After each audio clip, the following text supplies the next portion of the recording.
அனைவருக்கும் வணக்கம். Welcome back to our channel spiritual with Raji. எல்லாரும் எப்படி இருக்கீங்க? எல்லாரும் நல்லா இருக்கணும்னு இறைவன்ட்ட பிரார்த்தனை பண்ணிக்கிறேன். இன்னைக்கு முக்கியமான வீடியோ என்னன்னா, நம்ம பூஜை அறை தான். நம்ம பூஜை அறையா இல்லை இது கருவறையான்னு கேட்பீங்க. இந்த பதிவை நான் கொடுக்கறதுக்கு ரொம்பவே பெருமைப்படுறேன். ஏன்னா நம்ம கருவறையில் உள்ள இருக்கக்கூடிய ஒவ்வொரு சிலைகளும் ரொம்ப பிரசித்தி பெற்றது. ஒவ்வொரு சிலைகளுக்கும் தனித்தனி சிறப்பு இருக்குது, தனித்தனி கதைகளும் இருக்குது. எந்த அளவுக்கு என்னால் சுருக்கமாக சொல்ல முடியுமோ அந்த அளவுக்கு சுருக்கமாக சொல்கிறேன். அதுக்கப்புறம் நம்ம பூஜை அறையில் எப்படி ஒவ்வொரு சிலையையும் ஃபோட்டோவையும் எப்படி ஆர்கனைஸ் பண்ணி வச்சுருக்கேன்றதையும் தெளிவாகவே காட்டியிருக்கேன். 1 by 1 டீட்டெயிலாக சொல்லியிருக்கிறேன். வேலை எல்லாத்தையும் முடிச்சுட்டு உங்களுக்கு டைம் இருக்கும்போது பொறுமையாக உட்காந்து பாருங்கள். ஏன்னா வேலையை பார்த்துக்கிட்டே ஒரு சைடு பார்த்தோன்னா நான் என்ன மாதிரி வச்சுருக்கேன், இதுக்கு என்னென்ன சிறப்புகள்ன்றது தெரியாமலே போயிடும். இந்த பதிவு உங்களுக்கு கண்டிப்பாக பிடிக்கும்னு நம்புகிறேன். வாங்க வீடியோக்குள்ளே போகலாம்.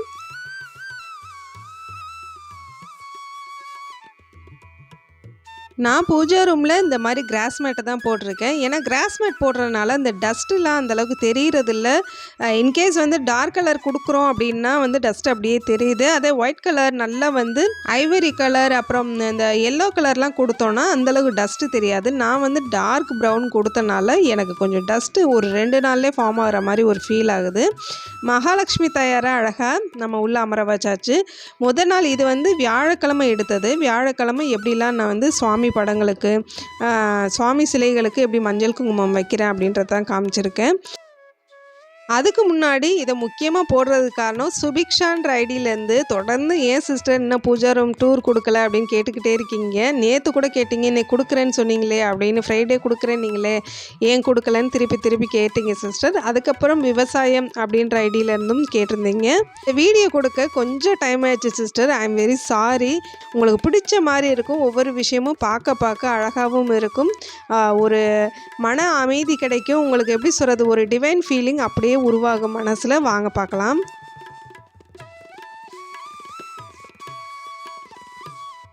நம்ம வீட்டில் முப்பெரும் தேவியர் இருக்காங்க. சரஸ்வதி, மகாலட்சுமி, வாராகி, அன்னபூரணி தாயார் இருக்காங்க. ரொம்பவே 4 பேருமே பார்க்குறக்கு அவ்வளோ புன்னகையோடு, அவங்கள பார்க்கும்போதே நமக்கு ஒரு பாசிட்டிவ் எனர்ஜி கிடைக்கும். என்ன முப்பெரும் தேவியன்னு சொல்லிட்டு 4 பேரை சொல்கிறீங்கன்னு நினைக்காதீங்க. அவங்க இத்தனை சிலைகள் நான் வச்சுருக்கேன். அது போக ஃபோட்டோஸில் நிறைய பேர் இருக்கிறாங்க. கல்வியின் முதன்மை கடவுள் அப்படின்னு சொல்லக்கூடிய சரஸ்வதி தாயார் இவங்க ரொம்பவே அன்னபக்ஷியில் அழகாக வீணையோடு உட்காந்துருப்பாங்க. ஒரு கையில் கல்வியை சுமக்கிறாங்க, ஒரு கையில் கலைகளை சுமக்கிறாங்க. மற்ற 2 கைகள்லையும் அவங்களுக்கு பிடித்த வீணை அதை சுமந்து கொண்டு அழகாக காட்சி கொடுக்குறாங்க. நம்ம வீட்டில் 1-2 சிலைகள் இருந்தாலும் அவங்கள அழகாக நம்ம மனை வச்சு அமர வைக்கிறது ரொம்பவே சிறப்பு. மனை இல்லை அப்படின்னா ஒரு பிராஸ், அதாவது வெண்கல தட்டில் அவங்கள அமர வைக்கிறது ரொம்ப சிறப்பு. அதுவும் இல்லை அப்படின்னா நம்ம அழகாக கோலம் போட்டு அதில் அக்ஷதை தூவி அவங்கள அமர வைங்க. அன்பு ஒன்று தான் கடவுள். கண்டிப்பாக நம்ம உருவகப்படுத்துறதுல தான் இருக்குது. நம்மளா உனக்கு அது செஞ்சனே இது செஞ்சனே நம்மளா சொல்லிக்கிறது பெருசு கிடையாது. இறைவனுக்கு நம்மளால் முடிஞ்சது ஏதோ செய்யலாம். சிலையே வாங்கலைனாலும் பரவாயில்ல, மண்ணகளை ஏற்றினாலும் அதை தொடர்ந்து செய்யுங்க. ஒரு வெள்ளிக்கிழமை தான் நான் ஏற்றுவேன் அப்படின்னா அந்த வெள்ளிக்கிழமை தொடர்ந்து அந்த ஒரு 6 மணிக்குள்ளே அதை ஏற்றுறது ரொம்ப சிறப்பு. இல்லை பிரம்ம முகூர்த்தத்தில் ஏற்றுறது அதை விட சிறப்பு. நிறைய பேர் பிரம்ம முகூர்த்தம்னா பயப்படுறீங்க. பிரம்ம முகூர்த்தத்தினால தான் நான் இன்றைக்கி ஆரோக்கியமாக இருக்கேன்னு நான் பெருமைப்படுறேன். ஏன்னா இந்தளவுக்கு உங்கள் முன்னாடி நான் பேசிகிட்டு இருக்கிறேன்னா அதுக்கு அவ்வளோ பெரிய ஒரு முக்கிய காரணம் இந்த பிரம்ம முகூர்த்தம்.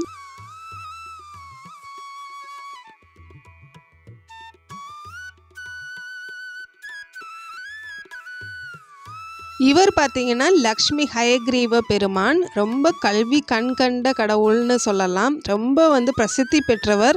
இப்போ நம்ம வீட்டு குழந்தைகள் 10th எக்ஸாம் 12th எக்ஸாம் எழுதுகிறாங்க அப்படின்னா ஏதாவது ஒரு வேண்டுதல் வச்சு ஒரு 4-5 குழந்தைகளுக்கு, அதாவது ஏழ்மையில் இருக்கிற குழந்தைங்களுக்கு ஒரு 5 பென்னு நோட்டு இந்த மாதிரி அவர்கிட்ட வேண்டிட்டு நம்ம போய் செஞ்சால் ரொம்பவே அவர் அப்படியே கேட்ட வரத்தை கேட்ட உடனே கொடுப்பாரு.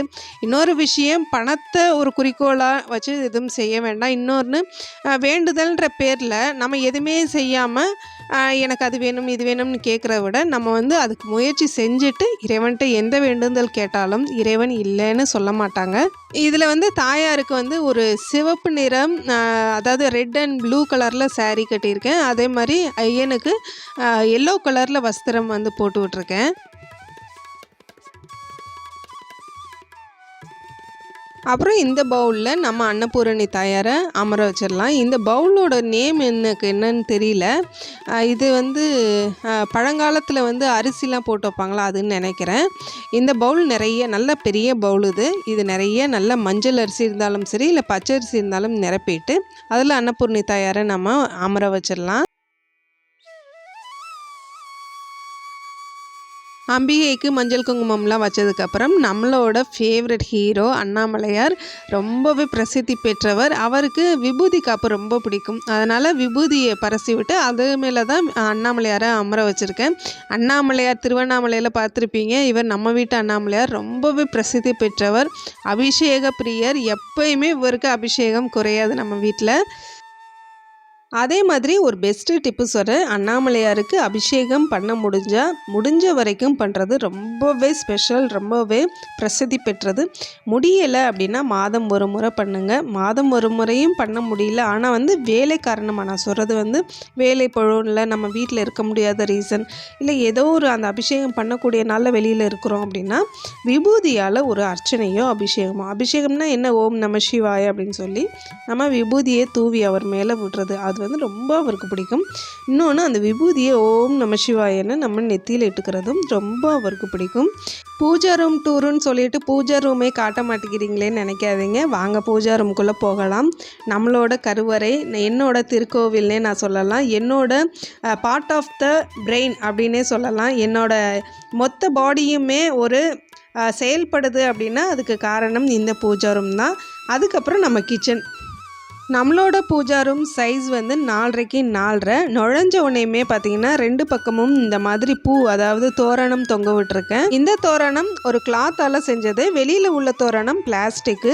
இந்த மாதிரி தான் நம்ம பூஜா ரூம் எப்பயுமே பளிச்சுன்னு அப்படியே ஜெகஜோதியாக விளக்கு நிறைய ஏற்றணுன்றது என்னோட ஆசை, என்னோட கனவு, என்னோட லட்சியம்னு சொல்லலாம். எப்பயுமே விளக்கு நிறைய எரியணும் நம்ம வீட்டில் அப்படின்னு நினப்பேன். கொஞ்சம் வேலை செய்ய கஷ்டமாக தான் இருக்கும். திங்கள் முதல் ஞாயிறு வரை இப்படித்தான் இருக்கும். ஞாயிறு மட்டும் அதிகாலையிலே பிரம்மமுகூர்த்தத்தோடு முடிச்சிடுவேன். மற்ற டைம் வந்து செய்ய மாட்டேன் பூஜைகள். விசேஷ நாட்களாக இருந்தால் அன்றைக்கி தனியாக செய்வேன். ஃபஸ்ட்டு நான் காட்ட போகிறது நம்மளோட விநாயக பெருமான், பிள்ளையார்பட்டி வலம்பூரி சுயம்பு விநாயக பெருமான். 2வது நம்மளோட சாய்பாபா. நான் இவ்வளோ தெய்வங்களையும் கும்பிடுறதுக்கு முதற் காரணம் என்னோட சாய்பாபா. இவங்க சென்டராக இருக்கிறவங்க எங்களோட குலதெய்வம். சாதாரண ஆள் கிடையாது. திருச்செந்தூர் வேலை தன்னோட கையில் ஏந்திட்டவர் சித்தூர் தென்கரை மகாராஜேஸ்வரர். ரொம்ப பிரசித்தி பெற்றவர். கேரள மாநிலத்தையே தன் சகோதரர் இல்லாத அந்த நாட்டில் தான் இருக்க மாட்டேன் அப்படின்னு சொல்லிட்டு கேரள மாநிலத்தை விட்டு கொடுத்தவர் இவர். ரொம்பவே வந்து எப்படி சொல்கிறது, எனக்கும் வந்து ஒரு பெரிய விஷயம் செஞ்சுருக்காரு. இவர்கிட்ட நான் வேண்டின வேண்டுதல் என்னென்னா, ஐயனே என்னோட புகுந்த வீட்டு தெய்வமும் பிறந்த வீட்டு தெய்வமும் நீங்களாக தான் இருக்கணும் அப்படின்னு வேண்டியிருந்தேன். அதே மாதிரி என்னோட புகுந்த வீட்டு தெய்வமும் பிறந்த வீட்டு தெய்வமும் இவர் தான். இவர் இன்னுமே நீடிச்சு எங்களோட ஜென்ரேஷன் ஃபுல்லாக வரணும்னு நான் வேண்டியிருக்கேன். அப்பேற்பட்டவர். எங்கள் குலதெய்வம் பக்கத்தில் ஒரு பக்கம் மீனாட்சி அம்மன், ஒரு பக்கம் பெரியபாளையத்தம்மன், ஒரு பக்கம் செல்ல முருகப்பெருமான். அப்புறம் மீனாட்சி அம்மன் பக்கத்தில் எங்களோட ராசி நாயகர் தட்சிணாமூர்த்தி வச்சுருக்கு. அப்படியே கீழே வந்தோம் அப்படின்னா உலகம்மன் தென்காசி விஸ்வநாதர். அந்த கோவிலில் போய் நாங்கள் நேரடியாக வாங்கினது. அதுக்கப்புறம் ஸ்ரீ பிரித்தியங்கரா தேவி. அங்கே இந்த பக்கமும் அந்த பக்கமும் ஹேங்கிங் விளக்கு மாட்டியிருக்கிறேன். இந்த பிரித்தியங்கரா தேவியை பார்க்கும்போது உங்களுக்கு என்ன தோணுது? எனக்கு ஏதோ களைப்பில் வந்து உட்காந்து என் வீட்டில் வந்து அமர்ந்த மாதிரி எனக்கு தோணுது. உங்களுக்கு அப்படி தோணுதான்றதை கமெண்ட் பண்ணுங்கள். இந்த பிரித்தியங்கரா தேவிக்கு அப்புறமா ஒரு முக்கியமான கடவுள் ஐஸ்வர்ய ஈஸ்வரர். அதாவது ஐஸ்வர்யேஸ்வரர். இந்த ஐஸ்வர்யேஸ்வர பெருமான் தான் குபேரருக்கும், அதாவது ஒரு பக்கம் குபேரரும் ஒரு பக்கம் மகாலட்சுமியும் உட்கார்ந்துருப்பாங்க. மகாலட்சுமி தாயாருக்கு செல்வ வளம் கொடுத்தவராக இந்த ஐஸ்வர்யேஸ்வரர் இருக்கிறாரு. மகாலட்சுமி தேவி குபேரருக்கு செல்வ வளம் கொடுத்தாங்க. அப்படியே அவருக்கு பக்கத்தில் பார்த்திங்கன்னா சத்யநாராயண பெருமாள். அவங்களுக்கு பக்கத்தில் காசி அன்னபூரணி தேவி. அது பக்கத்தில் ஹேங்கிங் விளக்கு. இந்த பக்கமும் வந்து கிஃப்ட் வந்து சாய்பாபா, அப்புறம் சக்கர தாழ்வார், சக்கரத்தை ஆண்டவர் அப்படின்ற பேர் உண்டு இவருக்கு. அப்புறம் இங்கே வந்து ராஜ அலங்கார முருகப்பெருமான், அறுபடை வீடுகளும் இருக்கும். அவங்களுக்கு கீழே எனக்கு பிடித்த வெட்காளியம்மன், ரொம்ப பிரசித்தி பெற்ற தேவி. ரொம்ப வந்து இவங்கள பார்க்கும்போது எனக்கு ஐயோ ஆக்ரோஷமாக இருக்காங்கன்னு என்றைக்குமே தோணாது. அவ்வளோ ஒரு கண்ணீராக தான் வரும். அப்படி இந்த பக்கம் பார்த்தோன்னா இங்கிட்ட ஒரு சாய்பாபா இருக்கார். எனக்கு சாய் ரொம்ப பிடிக்குன்றனால அடிக்கடி வாங்கி கொடுத்துருக்குறாங்க, கிஃப்டாக வந்திருக்கு. இங்கிட்ட கிருஷ்ண பரமாத்மா, இங்கிட்ட நடுவில் சாய்பாபா. இந்த பக்கம் பார்த்திங்கன்னா அஷ்டலக்ஷ்மிகளும் தாயாருடன் வந்து தந்தையும் சேர்ந்து இருக்கிற மாதிரி ஒரு கோலம். இங்கிட்டு கருடரும் ஹனுமானும் இருக்கிற மாதிரி ஒரு தோற்றம். இவர் யாருன்னு பார்த்தீங்கன்னா வெட்காளி அம்மன் கோப ரூபத்தில் இருக்கிறனால சாந்தப்படுத்த வந்த பெருமான். அதே கோவிலில் தான் இவரும் இருப்பாங்க. இவங்க வந்து நெல்லையப்பர் சுவாமி ரொம்ப அழகாக, தாயார் மடிசார் மாமி மாதிரி அழகாக புடவை கட்டியிருப்பாங்க. நெல்லையப்பர் காந்திமதி அம்மன். இந்த பக்கம் மகாலட்சுமி தாயார் சிலை வடிவில் இருக்கிறாங்க. அவங்களுக்கு இந்த மாதிரி தனியாகவே விளக்கு வச்சுருக்கேன். அவங்களுக்கு கீழே குபேர பெருமான், அவங்களுக்கு பக்கத்தில் சரஸ்வதி தாயார். இங்கே வந்து தாயாருக்கு பக்கத்தில் ஸ்தல விருட்ச விளக்கு, அவங்களுக்கு பக்கத்தில் அன்னபூரணி தாயார், நடுவில் விநாயக பெருமான் இருக்காங்க. இப்போ ஒரு முக்கியமான டிப்பு, மகாமேரு வச்சா தினமும் அபிஷேகம் பண்ணணுமா அப்படின்னு கேட்பீங்க. அபிஷேகம் பண்ணுறது ரொம்பவே நல்லது. இந்த மகாமேருங்கிறது சாதாரண விஷயம் கிடையாது, ஒரு கவசம் மாதிரி. மகாமேரு வச்சிருக்கிறவங்க, அவங்கள வழிபடக்கூடியவங்கள யாருமே ஒரு கோபத்தில் ஒரு சின்ன வார்த்தைகளை கூட விட்டுறக்கூடாது. அப்பேற்பட்ட ஒரு சக்தி உடையது இந்த மகாமேரு. அதுக்குள்ளே சிவபெருமான் வந்துட்டார். நான் மகாமேரு பற்றி சொல்கிறேன் லாஸ்ட்டில். அதுக்கப்புறம் சிவபெருமானையும் நந்தீஸ்வரரையும், அதாவது சிவனுக்கு நேராக நந்தீஸ்வர பெருமான் வச்சுருக்கேன். பக்கத்தில், அதாவது பின்னாடி வந்து பார்த்திங்கன்னா வாராகி அம்மன், இந்த திரிசூலம் வச்சுருக்கிறேன். அவங்களுக்கு பக்கத்தில் ஹனுமார், அவங்களுக்கு பக்கத்தில் தான் லக்ஷ்மி ஹயக்ரீவ பெருமான் வச்சுருக்கிறேன். இந்த ஃபஸ்ட்டு ரோவில் இவங்க எல்லோரும் இருக்கிறாங்க. அவருக்கு பின்னாடி, ஹயக்ரீவருக்கு பின்னாடி பார்த்திங்கன்னா கருப்பண்ண சுவாமி வச்சுருக்கேன். அப்படியே கீழ் ரோக்கு வந்தீங்கன்னா இந்த கிரக பிரவேசம் பண்ணும்போது கொடுப்பாங்கல்ல ஃபோட்டோ, முருகப்பெருமான் ஒரு பக்கம், நடுவில் விநாயகர், இங்கிட்டு சரஸ்வதி, இங்கிட்டு மகாலட்சுமி, அது பக்கத்தில் பெருமாள், அந்த மாதிரி இருக்கிற மாதிரி. இவங்களுக்கு பக்கத்தில் பாலாம்பிகை ரொம்ப அழகாக இருக்காங்க. நம்ம கனவுலலாம் அடிக்கடி வருவாங்க, சிரிச்சுக்கிட்டே இருப்பாங்க. அதுக்கு பக்கத்தில் கீழே விளக்கு, திருவிளக்கு வச்சுருக்கிறேன். இந்த திருவிளக்கு தினமும் ஏற்றுற ரொம்பவே சிறப்பு. அப்படியே திருவிளக்கு பக்கத்தில் பார்த்தா ஒரு கொலுப்படி மாதிரி ஒரு 3 ஸ்டெப் ட்ராக் வச்சுருக்கேன். அதுக்கு மேலே என்னோடய சாய்பாபா, நம்ம வீட்டுக்கு வந்த முதல் சிலை, அதுக்கப்புறம் வேல், அதுக்கப்புறம் முருகப்பெருமான். அவரும் தானாக தான் வந்தார், யார் கிஃப்டெல்லாம் பண்ண கிடையாது. இவங்க 2 பேருமே கோவில்லேருந்து வந்தவங்க. கோவில்லேருந்து பணம் கொடுத்தோம் இப்படியெல்லாம் வரல, தானாக வந்தவங்க. அது எப்படின்றது தனித்தனி வீடியோவில் சொல்கிறேன், இது டக்கு டக்குன்னு ஓடிடுது. அதுக்கப்புறம் உப்பு தீபம், பாவை விளக்கு 2 பக்கம் வச்சு நடுவில் வந்து என்னுடைய காமாட்சி அம்மன் ரொம்பவே அழகாக இருப்பாங்க. அப்படியே கரும்பும் நெல்மணிகளோட அழகாக காட்சியளிப்பாங்க. இவங்களுக்கு பக்கத்தில் அப்படியே பார்த்தீங்கன்னா மகாலட்சுமி தாயாரை உருவகப்படுத்தி, ஒரு வரலட்சுமி நோன்புக்கு நம்ம வச்சுருந்தா எப்படி வச்சுருப்போமோ அந்தளவுக்கு வச்சுருப்பேன். அவங்களுக்கு பக்கத்துலேயும் திருவிளக்கு, அதாவது பார்டர் விளக்கு மாதிரி வச்சுட்டு இங்கே கலச தீபம் ஏற்றிருக்கேன். அந்த கலச தீபத்துக்கு பஞ்சு மாலை இட்டிருக்கேன். தாயாருக்கு பக்கத்திலே நந்தீஸ்வர பெருமான் அமர்ந்தபடி பெல்லு வச்சுருக்கேன். அதுக்கு பின்னாடி திருவிளக்கு. இந்த தீபச்சுடரை நம்ம கண்ணாடியில் பார்க்குற மாதிரி வைக்கணும், இல்லை ஏதாவது ஒரு திருவுருவப்படம் இல்லை சுவாமி சிலைகளை கண்ணாடியில் பார்க்குற மாதிரி வச்சா ரொம்பவே சிறப்பாக இருக்கும். அதுக்கப்புறம் இந்த செகண்ட் ரோவில் இந்த 3 ஸ்டெப் ரேக் வச்சுருக்கேன். அந்த 3 ஸ்டெப்பில் ஃபஸ்ட்டு ஸ்டெப்பில் என்னென்னா சாய்பாபா, வேலு, முருகப்பெருமான் வச்சுருக்கேன். அதுக்கு கீழே சாலக்கிராம கல், ருத்ராட்சம்லாம் வச்சுருக்கேன். அதுக்கு பக்கத்துலேயே ஓம் விளக்கு வச்சுருக்கேன். அவங்களுக்கு பக்கத்திலே கோமாதா கன்றுடன் இருக்கிற மாதிரி வச்சுருக்கேன். அது கீழே இந்த கிரகப்பிரவேசம் செட்டுன்னு சொல்லுவாங்கள்ல, அம்மி, ஆட்டு உரல், அதுக்கப்புறம் இது மாவு அரைக்கிறது, அப்புறம் குத்து உரல். அவங்களுக்கு பக்கத்தில் மகாலட்சுமி தாயார், பச்சரிசி, சோழி, அதுக்கு மேலே கோமதி சக்கரம், அதுக்கு மேலே தாயார் வந்து அமர்ந்திருக்கிறாங்க. இந்த 3 ஸ்டெப் ரேக்கில் நான் ஒரு நல்ல அட்ராக்டிவான கலர்ஸில் வர மாதிரி ஒரு கிளாத் விரிச்சிருக்கேன். ரொம்ப அழகாக இருக்கும். ஏன்னா அந்த ரேக் வந்து ஒரு கோல்டன் ஃபினிஷிங்கில் இருக்கும், லைட் கலராக இருக்கிறனால என்ன வச்சுருக்கோன்னு தெரியாது. இதுதான் அந்த ரேக் பாருங்கள், நல்லாவே ஒரு கொலு ஸ்டெப்பு நம்ம எப்பயுமே எவ்ரிடே பார்த்தா எவ்வளோ அழகாக இருக்கும் அந்த மாதிரி நான் செட் பண்ணியிருக்கேன். அதுக்கு பக்கத்துலேயே பார்த்தீங்கன்னா நிறைய கோமதி சக்கரம், அந்த கோமதி சக்கரத்தை மணி மேல் அமர்த்தி அதை வந்து ஒரு பவுலில் வந்து ட்ரான்ஸ்ஃபர் பண்ணி வச்சுருக்கேன். அந்த செகண்ட் ரேக்லேயே பார்த்தீங்கன்னா காமாட்சி அம்மன் விளக்குக்கு பக்கத்தில் முன்னாடி பெருமாளோட பாதம் ரொம்ப மைன்யூட்டாக அழகாக இருக்கும் பாருங்கள். எவ்வளோ லுக் வைஸ் நல்லா இருக்கும், ஒரு பாசிட்டிவ் எனர்ஜியாக இருக்கும். நல்லா ரொம்ப சின்ன சைஸு. அப்படியே அதுக்கு கீழே தேர்ட் ரேக்குக்கு வந்தோன்னா இந்த மாதிரி தான் இருக்கும். பக்கத்தில் வேல் விளக்கு, இங்கே குபேர பானை 3 குபேர பானை வச்சுருப்பேன். அதாவது அடுக்கு பானைன்னு சொல்லுவோம் இல்லையா, அதில் வந்து ஒன்றில் பணம், ஒன்றில் அரிசி பருப்புன்னு போட்டு வச்சுக்கலாம். நான் வந்து ஒன்றில் பணம், ஒன்றில் அரிசி பருப்பு, ஒன்றில் வந்து நல்ல செயல்கள் நம்ம என்னென்ன செய்கிறோமோ அதெல்லாம் வந்து எழுதி வச்சுருக்கேன். அதுக்கு பக்கத்தில் குபேர கொஞ்சம் நிறைய காசு போட்டு வச்சுருக்கேன், சில்லற காயின்ஸ்லாம் போட்டு வச்சுருக்கேன். அதுக்கு பக்கத்தில் அந்த கலச தீபம். இந்த கலச தீபம் இது எதுக்கு ப்ரொசீஜரான்னு கேட்காதீங்க. இது ப்ரொசீஜர்லாம் இல்லை, ஒரு கலசம் எக்ஸ்ட்ரா இருந்துச்சு, சரி அதையும் ஒரு விளக்காக மாற்றிடலாம்ட்டு ஜல தீபமாக மாற்றியாச்சு. அதுக்கு பக்கத்தில் வேல் விளக்குக்கு பக்கத்தில் தான் வந்து கலசம் வச்சுருக்கேன். இந்த கலசம் செம்ம வெயிட்டாக இருக்கும், ஒரு 4 கிலோ குறைஞ்சபட்சம் இருக்கும்.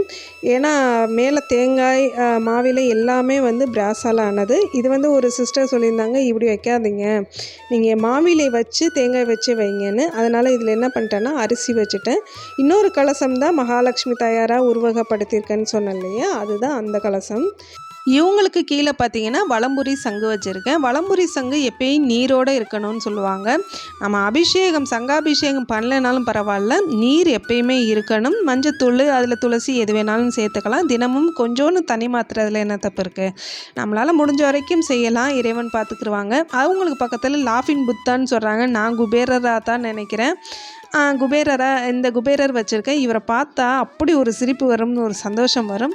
அவங்களுக்கு பக்கத்தில் நம்ம பெருமாள் விளக்குக்கு முன்னாடி கூர்ம அவதார விளக்கு 2 வச்சுருக்கேன். இந்த விளக்குகளுக்கு பக்கத்தில் எங்களோட பரம்பரை விளக்கு, ரொம்ப பிரசித்தி பெற்ற விளக்கு, 100 ஆண்டுகளுக்கு மேலாகுது. என்னோட புகுந்த வீட்டில் என் கணவரோட அம்மாவுக்கு அவங்க அம்மா கொடுத்த விளக்குன்னு நினைக்கிறேன். இதோட ஆயுட்காலம் 100 வருடத்துக்கு மேலே அப்படின்னு சொல்கிறாங்க. இதை சர்ச் பண்ணியும் பார்த்தேன், எந்த ஒரு கூகுளுமே இப்படி ஒரு விளக்கு இருக்கிறதே சொல்லலை. இதை வந்து ஒரு சிஸ்டர் கேட்டிருந்தாங்க, சிவன் விளக்கு காட்டுங்க, நாமம் போட்ட விளக்கு, காமாட்சி அம்மன் விளக்கு காட்டுங்க அப்படின்னாங்க. இது நாமமா இல்லை சிவனான்னு எனக்கே தெரியல, ஒரு கன்ஃபியூஸ்டாக இருக்குது. இந்த விளக்கு பின்னாடி இருக்கன்குடி மாரியம்மன் இருக்கிறாங்க. அப்படியே ரேக் ஃபில் ஆகிடுச்சு. இந்த ரேக்குக்கு கீழே டைல்ஸ் இருக்குது. இதில் வந்து ஒரு மனை வச்சு இந்த மாதிரி ஆத்ம தீபம் வச்சு அதில் மஞ்சள் குங்குமம் விபூதி வச்சுருக்கேன். ஏன்னா அதுக்குள்ளே வச்சேன்னா ஃபுல்லாக சிந்தியிடம், எடுக்கும்போது ஒரு அவசரத்தில் பூசுவாங்க அப்படின்ட்டு நான் இப்படி வச்சுருக்கிறேன். இது வியாழக்கிழமை தொடங்கி வெள்ளிக்கிழமை ஏற்றின தீபம் தான். வியாழக்கிழமை நான் பிரம்ம முகூர்த்த தீபம் போட்டுட்டு சாய்பாபாவுக்கு தீபம் மட்டும்தான் ஏற்றினேன். அவ்வளோதான், எல்லா விளக்கும் ஏற்றியாச்சு. ஒவ்வொன்றா ஏற்றிட்டு இப்போ பாருங்கள், ஓப்பன் பண்ணி காட்டுறேன். ஆக்சுவலாக வந்து நம்ம விளக்கு ஏற்றிட்டு கதவை சாத்தக்கூடாது, இருந்தாலும் அது எப்படி இருக்குது அப்படின்றதுக்காக நான் காட்டுறேன். நல்லா அழகாக அப்படியே ஒரு தெய்வீகமாக காட்சி கொடுக்குறாங்க பாருங்கள். ஒவ்வொரு ரேக்கையுமே அப்படியே காட்டுறேன், ஸ்டெப் பை ஸ்டெப்பாக காட்டிகிட்டு வரேன் பாருங்கள்.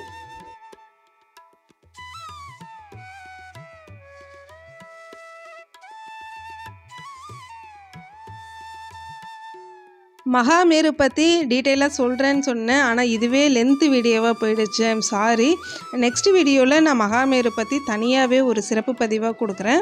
இப்போ சொல்லுங்கள், இது பூஜை அறையா இல்லை கோவில் கருவறையான்னு. ஏன்னா ஒரு ஆணோ பெண்ணோ நம்மளே இருந்தால் கூட ஒரு குளித்து நல்ல முகத்தை சுத்தம் படுத்தி தலைவாரி இருந்தால் தான் ஒரு 4 பேர் மதிக்கிறாங்க.